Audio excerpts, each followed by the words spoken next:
Qu'est-ce qui menace votre avenir, et celui de vos enfants et petits-enfants? Après le général de Gaulle, les politiciens ont gouverné avec l'aide des puissants capitalistes.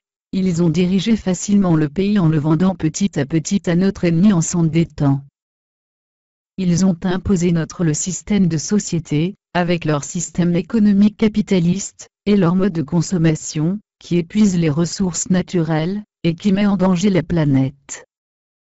Maintenant, qu'ils s'aperçoivent que leur système capitaliste est à bout de souffle, ce dernier est prêt à exploser, ils veulent mettre un autre système en place, un autre monde de société appelé le libéralisme qui n'est autre qu'un ordre mondial qui permettra à une minorité de riches, banquiers, et multinationales d'avoir tous les pouvoirs.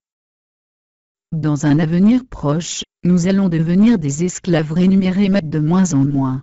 Avec un plan diabolique pour régler le problème de la surpopulation, et des ressources naturelles de la planète, afin de sauver l'humanité, mais surtout pour eux, ils vont réduire la population à 1 milliard d'individus, mais choisis. Des privilèges qui se transmettent de génération en génération pour créer des dynasties familiales. Les riches veulent absolument préserver leur mode de vie. Ils concentrent toute la richesse et entendent bien la garder. Ils estiment donc qu'ils ont tous les droits. Parce qu'ils sont riches, ils pensent être une race supérieure. Ils sont formés pour rendre en permanence service à leur classe. Ils en ont le devoir. Certes, c'est plus simple pour eux. Ils ne sont pas nombreux et se retrouvent sans cesse dans les dîners, les clubs, les cercles. Le racisme de classe. Ils ne nous l'ont jamais reproché. Ils ont même approuvé, c'est très agréable d'être entre soi. Pourquoi voulez-vous que nous soyons avec des gens qui ne nous ressemblent pas? Ils paient très peu d'impôts avec la complicité des services fiscaux. Cette stratégie participe à l'asservissement des peuples en faisant croire que les riches créent l'emploi et la richesse. La crise financière de 2008 est exclusivement liée à la spéculation. Les seuls responsables étant ceux qui avaient titrisé les subprimes, c'était à eux de payer. Or, avec l'aide des politiques, l'oligarchie a transformé une dette privée en dette publique. Il faut essayer quelque chose. On a le droit d'échouer, mais les nouvelles générations ne nous pardonneraient pas de ne pas essayer. Or depuis 30 ans, on n'essaie rien. On est enfermé dans une non-politique, et la seule option qu'on nous laisse, c'est de se moderniser, s'adapter, se flexibiliser. Tenter des choses, avec audace, pour renouer avec le progrès social, la justice fiscale, l'exigence environnementale. Pour ce faire, il y a des verrous à faire sauter, qui s'appellent Bruxelles, concurrence libre et non faussée, libre circulation des capitaux et des marchandises. Car sans protectionnisme, en économie ouverte, il n'y a pas d'expérience possible. Nous serons sans cesse menacés de perdre notre compétitivité.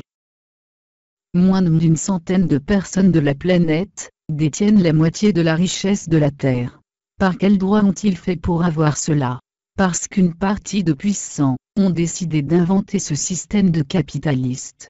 Ils ont créé des banques qui étaient au service de l'État. Maintenant, c'est inverse, il doit obéir aux banques centrales sous contrôle d'un ordre mondial. Ils laissent des gens mourir de faim. Ils fabriquent et vendent des armes pour que les gens s'entretuent. Ils épuisent les ressources naturelles pour qu'on consomme plus, qu'on gaspille plus et qu'on soit malade pour consommer encore plus des médicaments. Ils contrôlent les médias pour nous manipuler et nous transforment en zombies. Soi-disant pour notre sécurité, ils nous espionnent et nous diminuent notre liberté. Bientôt nous aurons une puce électronique implantée dans notre corps. C'est ça l'humanité? Réfléchissons, nous pouvons changer, ne laissons pas cette minorité appliquer leur plan avant qu'il ne soit trop tard. Et je peux vous dire une troisième chose. On ira ensemble vers ce nouvel ordre mondial. Et personne, je dis bien, personne ne pourra s'y opposer. On ira ensemble vers ce nouvel ordre mondial. On ira ensemble vers ce nouvel ordre mondial. On ira ensemble vers ce nouvel ordre mondial.